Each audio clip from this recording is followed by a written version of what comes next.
Buenas tardes. Les doy la bienvenida a quienes nos están acompañando. Estoy segura que va a disfrutar esta charla que estoy segura también que va a ser maravillosa con nuestra querida María Dolores Ara. Bienvenida, María Dolores.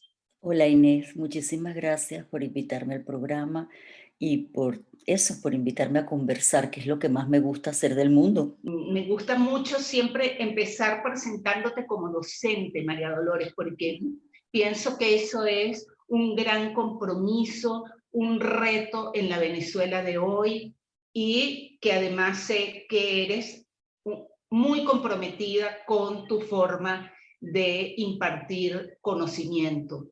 Luego diría que eres quizás una de las investigadoras literarias más importantes del país.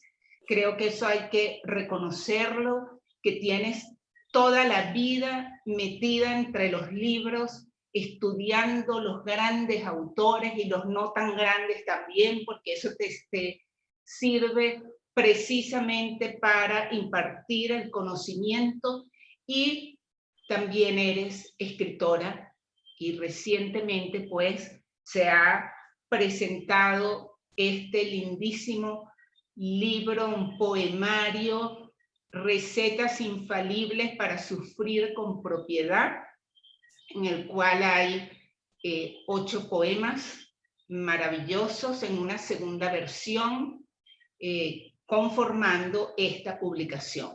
Y además de eso, también formas parte del libro digital que se acaba de publicar prácticamente 2 días después del poemario. Este libro digital es Confinadas, que está ya a la disposición de todo el que lo quiera bajar gratuitamente en la página de pasionpaís.net.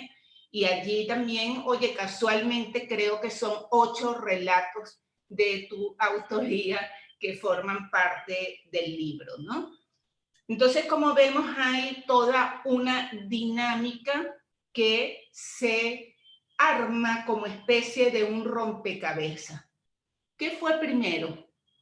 ¿La escritura, la pasión por la docencia, la investigación? ¿Qué fue primero? Yo creo que fue primero la docencia. Yo cuando era pequeña jugaba a que daba clases y ese es un recuerdo muy antiguo de mí, que así como hay gente que recuerda que jugaba con muñecas o con otras cosas, yo la verdad con muñecas no jugué mucho, pero yo jugaba a que yo me sentaba en un escritorio, daba clases y esto es lo mejor de todo, corregía exámenes, cosa que hoy en día detesto, ¿no? Pero me encantaba, yo sacaba mi lápiz, creo que mi hermana era una de mis alumnas, algo así. Así que yo deduzco que eso empezó por ahí, pero es que eso tiene una raíz familiar, porque mis 2 abuelos maternos eran profesores, eran maestros. Así que yo creo que esas cosas van dentro de la genética. Y ambos eran maestros y profesores de materias humanísticas, de historia mi abuelo y de lenguaje mi abuela. Entonces, claro, yo creo que nosotros todos en la casa tenemos una inclinación muy notoria hacia eso, y yo heredé además el gusto por la parte por la literatura, por las letras, por la palabra, así que las 2 cosas estaban muy unidas, pero yo diría que empezó por el gusto por dar clase, que sigue siendo para mí un gusto enorme, y yo agradezco mucho que me presentes como docente primero, porque si hay algo que yo siempre he dicho, que eres tu profesora. Profesora, maestro incluso me parece un título mucho más bonito y mucho más profundo y mucho más entrañable incluso, ¿no? Pero yo creo que maestro es un nivel superior, hasta superior al de profesora, ¿no? Porque Así implica una es. guiatura, implica una tutoría, implica algo incluso espiritual, ¿no? Sí, sí, me gusta que Sí. me presentes así. ¿En qué momento entonces se define como algo más concreto ese juego de la escuelita? Pues claro, yo estudié letras. Cuando uno estudia letras, el campo de aplicación es bastante estrecho. La docencia es casi que un camino obligado. Ojo, no totalmente, pero yo diría que casi. Sin embargo, yo no empecé dando clase. Yo empecé como investigadora en la Biblioteca Nacional, la que dirigía Virginia Betancourt, en el Departamento de Investigaciones. Y allí me formé y empecé, digamos, el camino de la investigación, que siempre me había gustado, porque es muy difícil estudiar letras y no tener una base de investigación. Tienes que leer y leer y leer, no solamente lo que tienes que conocer como lecturas fundamentales, sino leer sobre lo que lees. Pero ya en el departamento de investigaciones, pues por supuesto eso se hizo como un sistema de vida, ¿no? Había y además, ¿sabes lo que es tener toda la Biblioteca Nacional casi que para ti? O sea, yo creo que yo ese recuerdo lo tengo como algo maravilloso y fantástico, ¿no? Ir por los pasillos de la antigua biblioteca, por supuesto, la de la esquina de San Francisco, y saber que todos los libros estaban a mi disposición. Para mí eso era un placer gigantesco, enorme. No sabría cómo describirlo, ¿no? Todo lo que yo leí en esa época con estirando una mano, ¿no? Y bueno, allí entonces lo que se metió fue mi vocación como investigadora, lo que se incorporó al tema docente, ¿no? Pero empieza, claro, porque estudias letras. Después, perdón, después, años después, ya cuando casi salgo de la Biblioteca Nacional, que estuve 9 años allí, yo empiezo a dar clases, pero no fue tan en mis inicios, después de Exacto, no graduarme. fue inmediato, pues, No ¿no? fue inmediato, fue después. Pero ahí descubrí que era algo que no solo me apasionaba, sino con lo que yo me sentía tan bien, tan a gusto. Me gustaba tanto dar clase, entendiendo por dar clase, no una clase magistral donde yo enseño algo, sino esto que estamos haciendo. Me gusta conversar con la gente sobre las cosas que leo y lo que pienso sobre lo que leo. Y el ambiente perfecto para eso era una clase. Así que yo, eso es lo que hago con mis alumnos, ¿no? Preparar un temario, pero desde un punto de vista mucho más coloquial, cercano, ¿sabes? Em, Sí. de Pero compartir. así como recuerdas que te gustaba dar clase, ¿recuerdas, tienes claro el momento en que la lectura te atrapa? Oye, no demasiado claro como un momento, pero lo que pasa es que en mi casa se leía tanto, Inés. Es Ujú. decir, nosotros, todo el mundo leía en mi casa, mis padres, mis abuelos, los libros nos los pasábamos unos a otros, pero sí recuerdo ser niña y que los regalos principales en mi casa eran libros. Entonces yo tenía dentro de mi cuarto una biblioteca infantil que mis abuelos y mis padres nutrían continuamente con libros fundamentales, que me acuerdo que eran Heidi, Mujercitas, me acuerdo, de Louise May Alcott, La cabaña del tío Tom, ese tipo de historias, ¿no?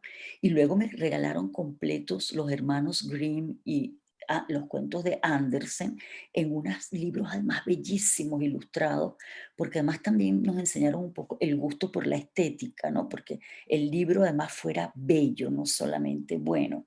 Entonces yo creo que leer para mí fue, bueno, caminas, ¿no? Caminas, comes, hablas, lees. O sea, en mi Exacto. caso era parte de una evolución, sí. Sí, yo estoy convencida que el tema de la lectura se incentiva desde el hogar y desde los niños, ¿no? Sí. ¿En qué momento empiezas a escribir? Ah, eso sí lo tengo mucho más claro. Yo empiezo a escribir en la adolescencia, pero no temprana, más bien tardía. Cuando empiezo a escribir, yo diría que como casi todo el mundo, diarios. Encuentro que un cuaderno y un lápiz me sirven para desahogar impresiones, contar cómo me parece la vida, cómo me parecen las cosas que me pasan.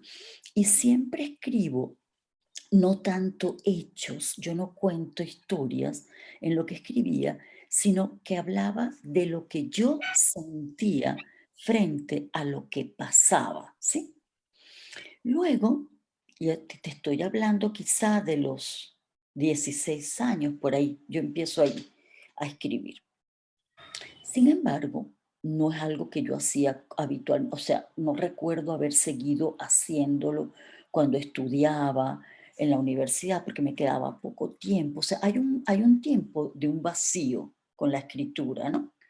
Pero luego sí te puedo decir algo, bueno, a mí me parece cómico, y es que un día, durante un examen de mis alumnos, momento en el cual yo me aburría muchísimo, porque además era incapaz de cuidar el examen como un policía, y yo siempre decía, si yo hubiera tenido vocación de policía, yo hubiera sido policía, pero es que yo no tengo vocación de policía, ¿no? Yo si se copian lo voy a detectar inmediatamente porque yo no hacía preguntas como para que nadie se copiara. Ahí agarro un cuaderno y empiezo a escribir cosas que se me ocurren y agarré el hábito de escribir en los exámenes de mi alumnos. Empecé a llenar cuadernos porque en la casa no tenía tiempo, estaba casada, tenía 2 niños, tenía que corregir, ocuparme de la vida y ese era un momento divino, las 2 horas de X secciones en la universidad para escribir y ahí voy reuniendo, o sea, reuniendo nada, lo que voy es como soltando la mano, ¿sabes? Ujú. Voy soltando la mano y cuando releía decía, oye, esto está bien, oye, esto suena bonito, ¿no? Y iba como seleccionando las cosas y ahí, así fue que empecé, ¿Y qué realmente. hacías? ¿Poesía o más narrativa, Era cuento? como, era como prosa poética, siempre Ajá, fue, como te digo, yo nunca narraba nada, exacto. sino eran como impresiones, impresiones sobre el paisaje, sobre la gente, sobre las circunstancias vitales, sobre, ¿sabes? Sobre cosas que se me ocurrían, pero eran mucho más emocional. Y yo creo que por eso yo termino escribiendo poesía y no cuento, ni narrativa, ni nada de eso, ¿no? Porque siempre han sido las emociones como mi principal preocupación, ¿no? Sobre lo que yo doy vueltas, ¿no? Sobre lo que se siente frente a las cosas. Sí. Bueno, el tiempo pasa, los niños crecen, tú sigues dando clase. eh, ¿Cuál es tu percepción de la literatura en Venezuela en la medida que vas estudiando toda esta gran cantidad de autores a los que te has dedicado con mucho, con cuidado extremo, pues, ¿no? Bueno, mi percepción es dual, ¿no? Dual y un poco de opuestos que se encuentran. Por una parte, creo que en Venezuela hay autores magníficos, realmente de primera línea, y sorprende que no sean exactamente ni los más leídos, ni los más estudiados, ni los más conocidos, ¿no? Hay una especie de silencio, ¿no? Sobre ciertos autores que a mi juicio, y subrayo a mi juicio, son los que quizá tienen mayor valor y mayor peso en cuanto a calidad literaria. Voy a poner un ejemplo, Julio Garmendia el Viejo, ¿no? Ujú. Para no confundirlo con Salvador. Julio Garmendia, sí, hay, o sea, una cosa es la academia, lo que la academia lee, lo que la academia registra, lo que la academia estudia. Eso es diferente a que se haga del gusto popular, que se lea como parte de un quehacer cultural, ¿no? Yo diría que Julio Garmendia se lee menos de lo que se debería leer. Otro ejemplo que pongo con muchísima frecuencia es el caso de Guillermo Meneses. Para mí Guillermo Meneses es quizá, y no sé si sin quizá, el mejor escritor venezolano, o sea, el que tiene una solidez impresionante, ¿no? Y digo quizá porque ahora se me están viniendo otros a la cabeza, y sin embargo yo siento que Guillermo Meneses no tiene el protagonismo que debería tener. Eso es por un lado. Por otro lado, encuentro que los escritores más ensalzados y más conocidos son conocidos y ensalzados por una obra que no es su mejor obra. Y eso también me llama la atención. ¿Ok? Yo siento que los cuentos de Teresa de la Parra y los ensayos de Teresa de la Parra son mejores que su narrativa, que son sus 2 obras principales, que son muy buenas, pero que han opacado y han silenciado, digamos, otras de sus obras. Me pasa con Gallegos. Yo creo que Gallegos es mejor cuentista que novelista. Y podría probarlo si estuviera para más largo, ¿no? Que los cuentos de Gallegos a mí me parecen sensacional. Y me pasa lo mismo con Uslar, que son, digamos, los grandes protagonistas de nuestra escena literaria de toda la vida. Y creo que se les conoce por lo que un cierto gusto de un cierto círculo colocó y posicionó, pero que resulta que a mí no me parece que sea lo mejor. Y ahí nos perdemos una enorme riqueza en relación a nuestra literatura, que va circulando siempre por la misma gente, con los mismos títulos, con los mismos nombres, y tú dices, oye, pero hay muchas otras cosas que ver y que leer. Y yo creo que ese es uno de nuestros problemas, ¿ok?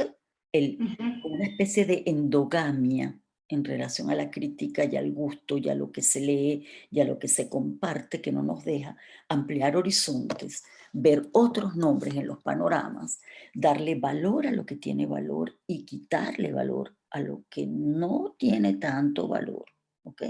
Y que tiene una Bueno, especie... ya lo decía yo en la presentación de tu libro, ¿no? Que en Venezuela estamos acostumbrados a girar la mirada hacia las pompas de jabón. Sí, señor. Eh, Sí, ¿No? señor. Yo creo que eso es así. Entonces, mi pregunta para ti como docente y como investigadora es, ¿cómo crees que se podría contribuir a realmente resaltar todos estos nombres de los que estás hablando y tanta gente que de verdad con el paso del tiempo pareciera estar ignorada, ¿no? Yo creo que hay que arriesgar más, Inés, y hay que arriesgar más desde la plataforma educativa.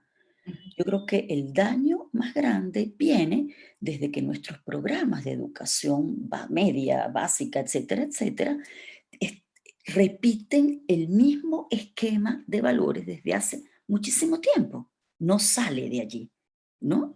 Entonces, claro, todo circula por los mismos nombres y hay que abrir ese campo, meterse, arremangarse, a reformular seriamente los criterios con los cuales tú eliges las obras que la gente tiene que leer en esas edades formativas, porque después, a partir de allí, lo que te queda es una plataforma que a mi juicio es la de los medios de comunicación. Tú tienes allí primero una responsabilidad, pero además tienes una maravillosa tribuna, me refiero a ti concretamente y a Pasión País, pero los medios de comunicación también harían un gran favor, incluyendo programas donde se le diera cabida a reseñas de libros actuales, antiguos, conversaciones, coloquios, en donde se incluyan obras distintas a las que siempre se han visto, autores distintos a los que se conocen. Y otra cosa, Inés, una crítica mucho más libre, mucho más, que tenga menos deudas, ¿sí? Con la imagen, con la gente, porque eso también está pasando mucho, ¿no? Ujú. Que hay una crítica que se paga y se da al vuelto, y esa tampoco ayuda en absoluto a las nuevas voces, a las voces con valor, pero que no tienen cómo llegar, ¿sí? Y le Así dan es. espacio a quien a lo mejor pues no tiene tanto valor como parece. Yo creo que ahí habría dos elementos, el de la cultura inserta dentro de los medios y el de la educación reformulando sus programas para para ampliar su panorama. Sí, bueno, creo que en conjunto estamos de alguna manera poniendo nuestro granito de arena en esta tarea, ya que en Pasión País, bueno, tú eres columnista de la página y siempre cada 15 días está una de tus columnas donde además en muchas de ellas haces referencia precisamente a estos autores que has mencionado, ¿no? Hay un elemento muy importante también sobre el que me gustaría conocer tu parecer como docente, ¿no? Que, bueno, y también ligado a la crítica, porque uno se da cuenta que si tu libro no llega a las manos de un docente que tiene cierta influencia en hacer referencia a la evolución de la literatura en el país. En cuanto a esas referencias, simplemente no vas a existir si no tienes las conexiones y la forma de hacer llegar tu obra, ¿no? Sabemos que eso ocurre y creo que con la crítica ocurre exactamente lo mismo, ¿no? Si no tienes las vías o los datos para hacerle llegar tu libro o las posibilidades de hacerle llegar tu libro a determinados críticos, que yo también hoy en día me pregunto, y no sé si tú lo sabes, quiénes son los críticos literarios en el país, tampoco nunca se va a comentar tu obra desde el punto de vista del análisis. Correcto. A ver, voy a empezar por el final. El tema de la crítica en el país es un tema serio que hay que pensar seriamente, porque creo que no es solo la crítica literaria la que está en peligro casi que de extinción. La crítica teatral, la crítica de las artes plásticas, Dios mío, o sea, es como que se hubiera desaparecido. Y nos hemos quedado, y eso creo que lamentablemente se comparte con el mundo entero, no somos solo nosotros, aunque nuestras condiciones son lamentables, si se quiere decir de alguna manera, en el tema de que las redes sociales, ¿okay?, no pueden dar cuenta con, no sé, con contundencia, o sea, con una buena columna vertebral de lo que es un aparato crítico. Pueden reseñar cosas, pueden decir, o sea, pueden surgir opiniones. Las opiniones son válidas, pero no es una crítica. Una crítica supone un análisis previo, ¿sí? En donde tú valoras en positivo y en negativo lo que una obra puede ofrecer y que indudablemente va a estar matizado siempre por la mirada de quien hace la crítica, yo no digo que no.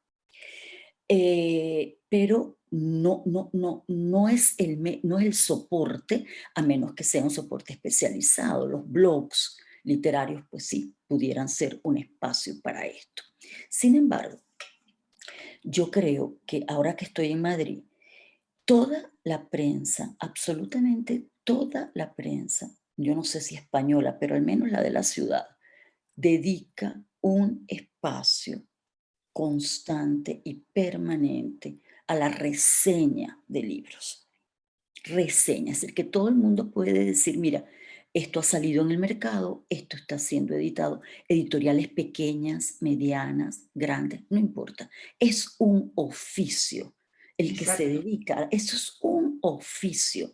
Y tienes, como todos los oficios, em, tu crítico preferido. Dice, "Mira, a mí me gusta lo que piensa fulano". Y uno Claro. va para allá, lee su reseña y es una guía de lectura. Y tú ves que la gente se dice, mira lo que reseñó fulano, leíste lo que dijo fulano del libro de tal cosa.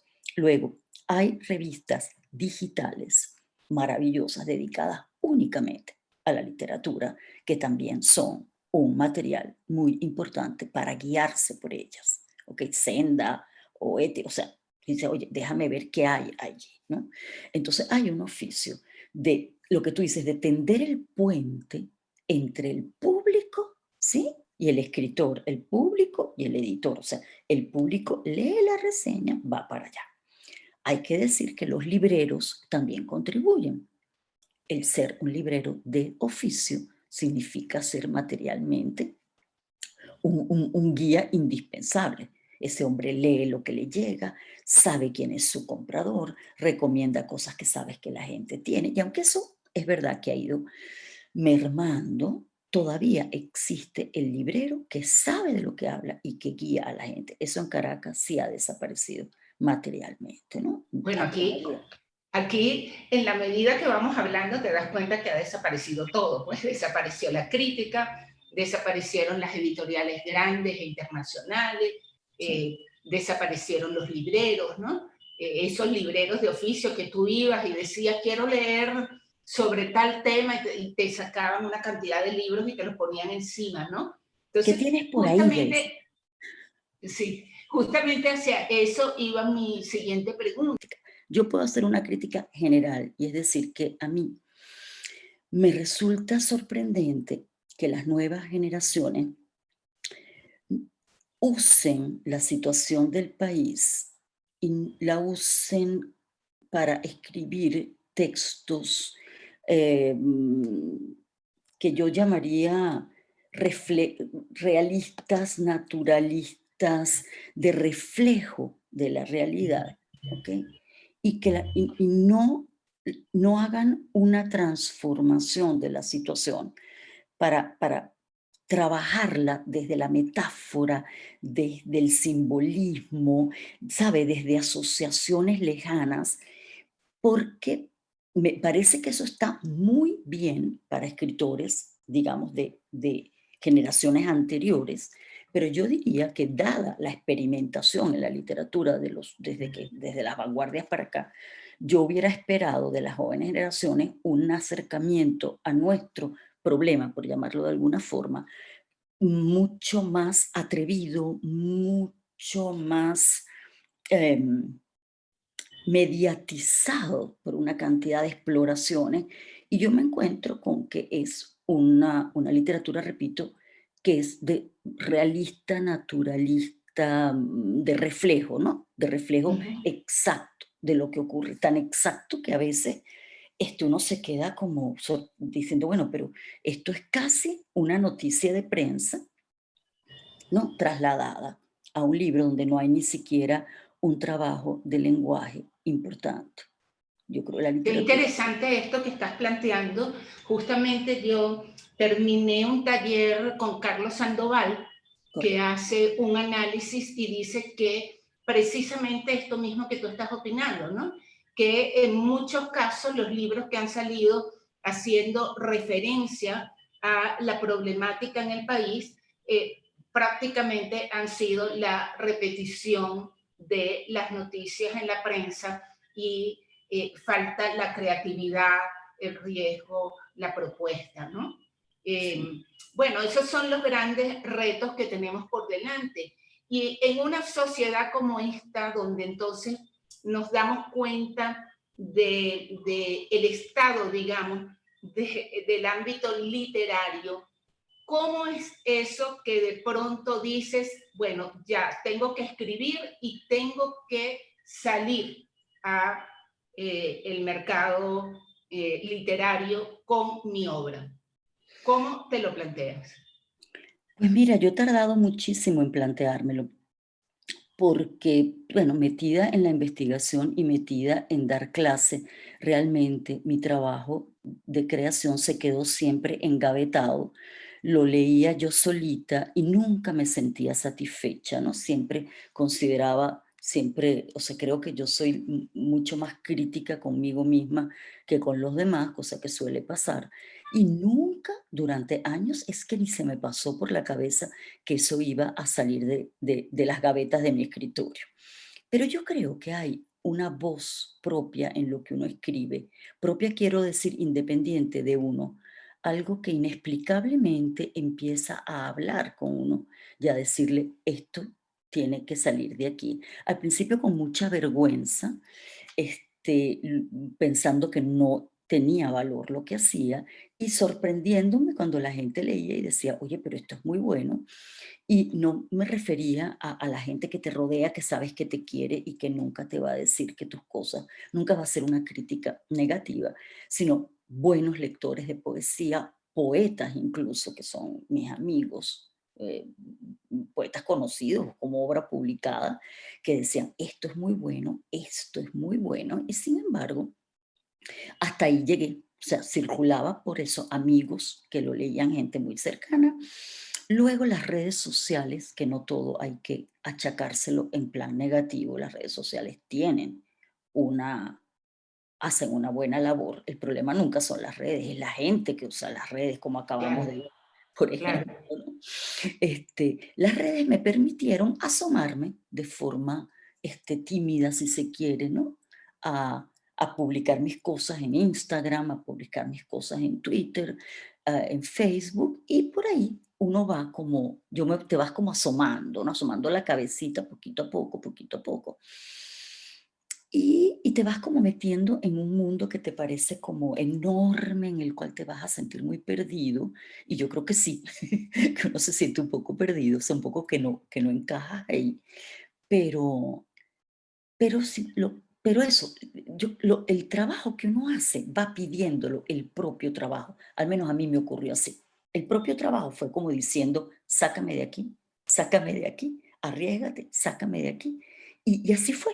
Po poquis poco a po muy poco a poco, pero ahí estoy, ya ahí estoy, tengo un poemario que tú tienes, el primero, Todo que ver, tengo un segundo que en este momento, pero cuando te digo en este momento, te digo ayer, está terminado de arreglar, de pulir, me gusta cómo quedó, me encantó, se llama Palabra de Honor, y tengo una cantidad de poemas sueltos que ahora empezaré a ordenar, pero ya ahora siento eso que salí de la concha, ¿no? Que salí de la cueva y que eso puede ir saliendo. Pero quiero decirte que fue un proceso que me llamó desde afuera a mí. O sea que este primer libro te dio el valor. Pues sí, sí, yo creo que sí, que fue así. Fíjate que esos poemas están dentro de mi poemario, pues son 8, mi poemario tiene mayor volumen, pero algunas de mis poemas son en series o sagas, ¿no? Y estos son unos poemas que tienen en una saga recetas infalibles para sufrir con propiedad. Y fue quizá Elena Terifa, una excelente ilustradora, diseñadora, la que tuvo la cabeza de leer esos poemas como amiga y decir: oye, ¿a ti no te importaría que yo hiciera un trabajo para mis estudios en Chile? No me acuerdo en este momento si es un diplomado o una maestría. Y yo le dije: ¿cómo me va a importar a mí? Más bien, o sea, me siento honradísima, y salió esa belleza que tienes allí usando los poemas que yo tenía en ese libro. ¿Ok? Así es. Bueno, Mm, además en esta edición de Gisela Capelín, ediciones, bueno, creo que hay un elemento clave, ¿no? Que es lo femenino. Y creo que Elena logró como capturar muy bien esa intención original de los poemas, ¿no? Eh, Creo que era como hacer el striptease a la inversa, ¿no? Tener el poema y empezar a vestirlo con también. todo lo que el poema le sugería, ¿no? Realmente cuando uno hace esa interpretación de lo femenino sobre lo que has hecho, ¿coincides con eso o te pasa como a veces a uno le pasa como autor que escuchas a los demás hablar sobre tu obra y dices, pero si eso yo nunca me lo planteé? No, en este caso no. A veces me ha pasado, ¿no? Me ha pasado más con los alumnos cuando me dicen: profesora, es que cuando usted dijo tal cosa, Inés, y yo me quedo y digo: yo dije eso.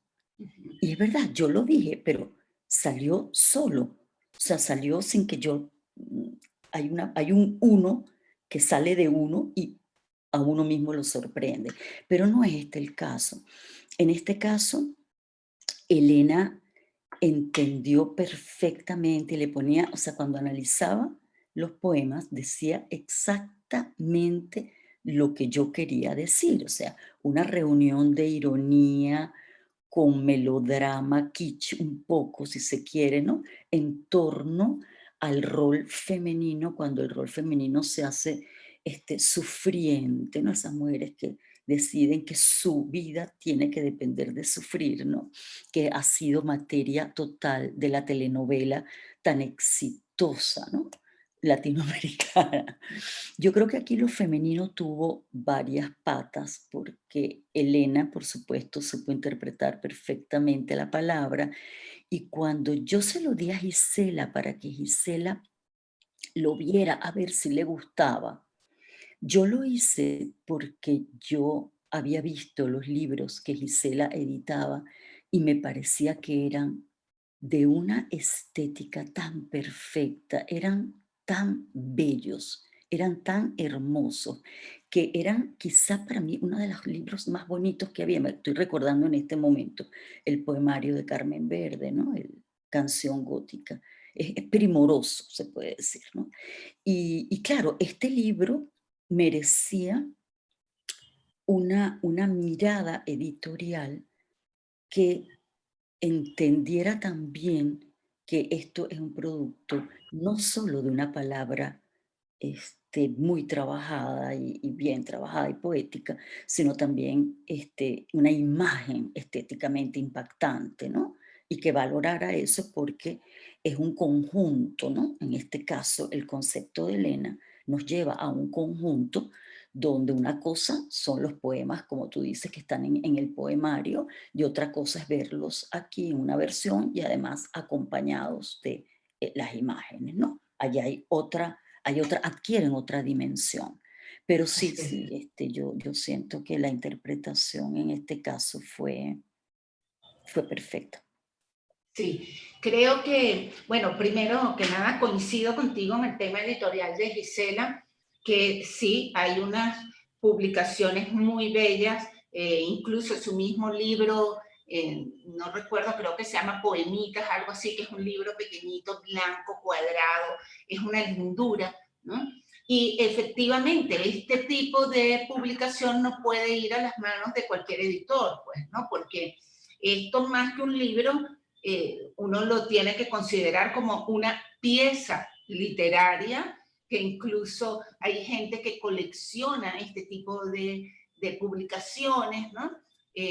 Son objetos apreciados porque se salen del común del libro y generalmente lo que se busca a través de ellos es que el diseño complementa, se casa con el texto que está presentando, ¿no?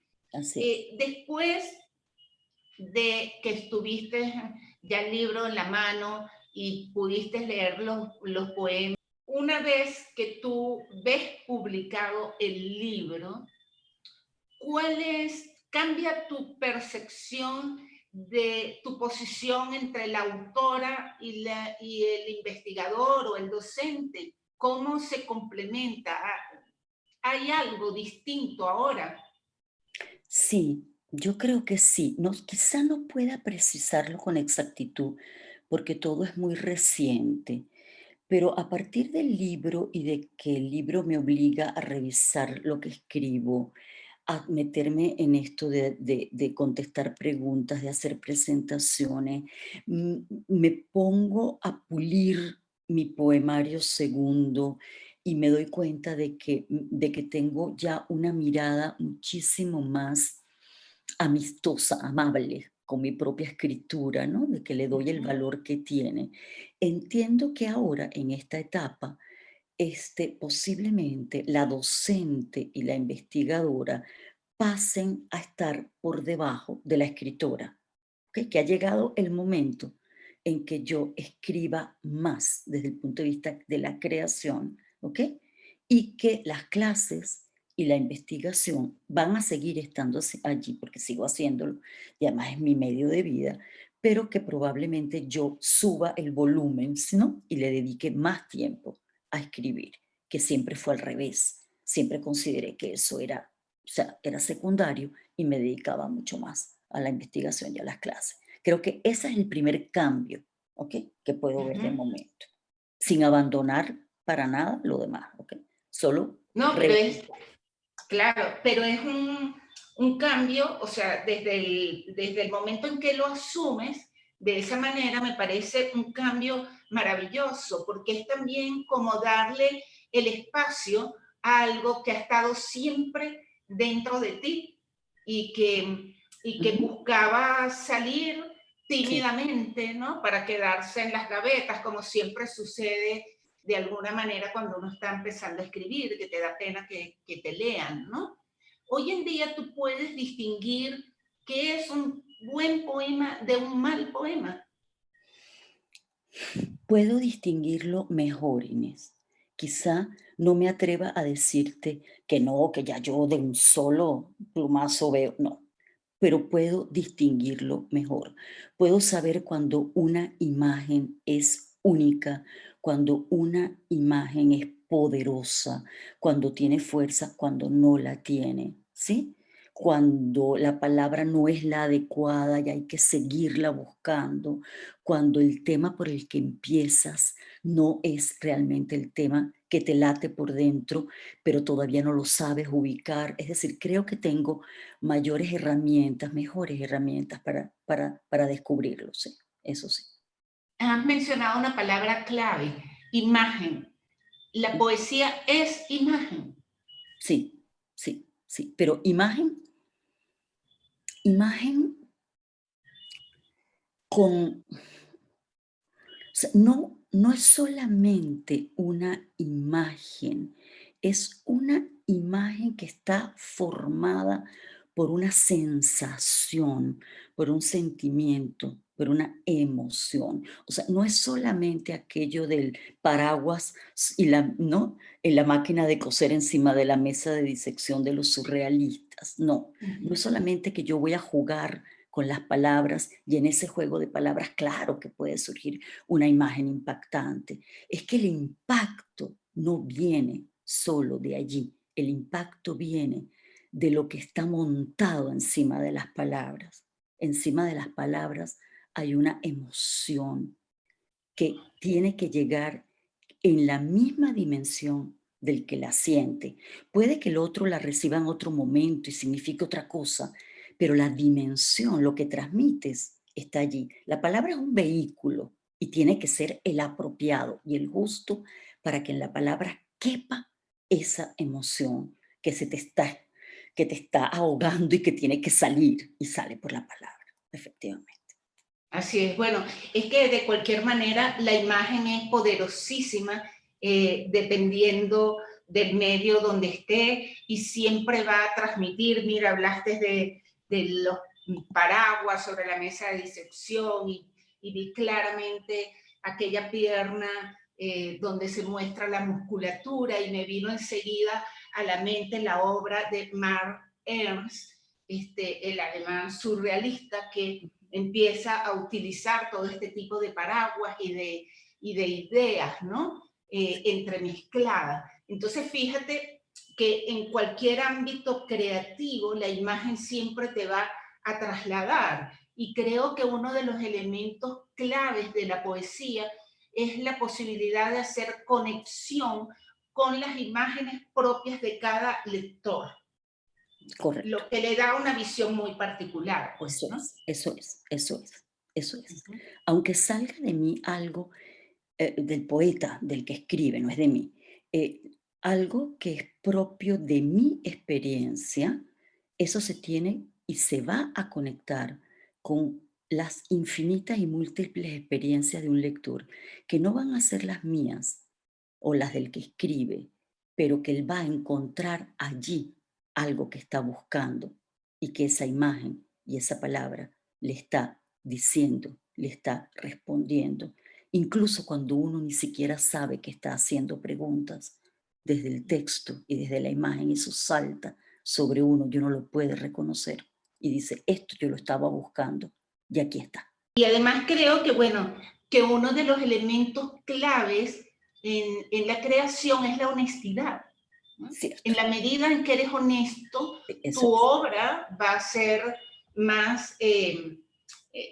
resaltante y le va a llegar a la gente. Y cuando hablo resaltante, yo no estoy hablando de, sabes, estos términos del éxito, la fama, Sí. nada de eso, porque yo pienso que cuando tú escribes desde la honestidad, quieres rodearte de personas que reciban ese mensaje desde el punto donde tú lo has construido y lo has transmitido, ¿no? ¿Piensas igual? Pienso no solamente igual, sino que yo creo que el mejor adjetivo, el adjetivo para mí más valioso que yo le puedo dar a algo que leo es que sea honesto. Hoy en día pienso, cuando digo que una película de cine es honesta, es el mejor adjetivo. Un libro, un cuento, un poema, ¿no? Que el arte sea honesto es hoy por hoy el mayor valor, porque es un mundo tan penetrado por la falta de autenticidad, por lo artificial, por lo creado única y exclusivamente para consumir, para llamar la atención sin ningún trasfondo, que haya algo honesto en la producción, en la creación, a mí me parece que es lo mejor que se puede decir de cualquier cosa, que sea Así cualquier es, cosa. así es. Bueno, ya como cerrando esta conversación, cuando pienso en ti, siempre te pienso rodeada de libros y con lo que nos has contado hoy, ¿no?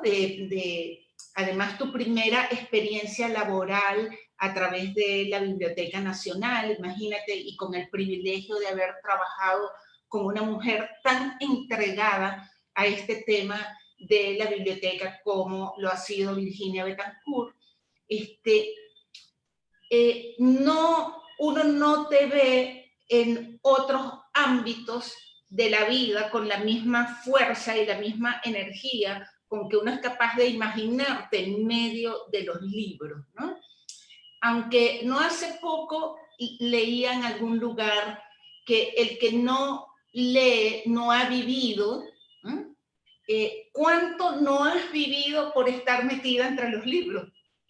Pues no, fíjate que no. Yo sé que es verdad que la imagen que yo doy es de alguien que no sale ni a la esquina de su casa porque está leyendo, pero eso no es verdad. A mí me encanta bailar, por ejemplo. Tu referencia a los boleros el día de la presentación del libro fue maravillosa porque yo adoro la música rocolera. Quiero decir que yo me traspaso de la Lupe a Ismael Miranda, o sea, es decir, la salsa, los boleros, los tangos, canto horrible, canto malísimo, pero me encanta cantar a grito pelado. Me gusta muchísimo la música, los conciertos, las reuniones familiares. En mi casa somos como muy de reunirnos y muy, no sé cómo se puede llamar, divertidos, alegres. Es decir, no soy parrandera, es verdad, no soy de las que agarra una parranda, pero me encanta una conversación con un buen vino, con un café, me gusta comer rico. Es decir, no, yo claustro tampoco, ¿no? Yo vivo, o sea, he vivido, digamos, bastante hacia afuera, pero claro, siempre más moderadamente, porque es verdad, para mí los libros son el mejor viaje, la mejor compañía. Quizás yo no diría la mejor, porque a mí me gusta mucho la gente y hablar con la gente me gusta mucho. Entonces yo leo un libro para comentarlo, por eso lo escribo, por eso investigo, por eso escribo, porque para mí es muy importante para mí la comunicación, muy importante. Tener gente a quien comunicarle cosas y a quien transmitirle cosas. Pero tengo muchos amigos, es decir, hay una vida, digamos, de las de afuera, pues que no he dejado de hacer. Por eso tengo hijos, tengo una nieta, en fin, no. Claro, claro.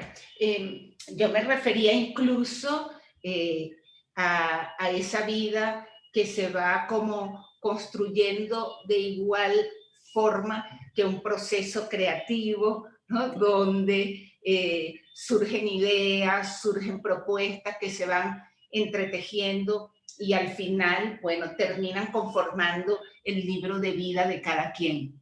Eso es cierto. Yo Así siempre he es. dicho que el viaje más importante y el más largo es el que va para adentro. Y ahí sí te daría la razón. A mí me ha importado más y me ha interesado más ver qué pasa por dentro que qué pasa por fuera. No, cual no significa que no haya estado atenta a la afuera, pero Así para es. mí construirme a mí, saber quién soy y qué quiero, ha sido siempre muy atractivo, ¿no? Un camino muy atractivo. ¿No? Y es Bueno, así. María Dolores, ha sido un placer compartir una vez más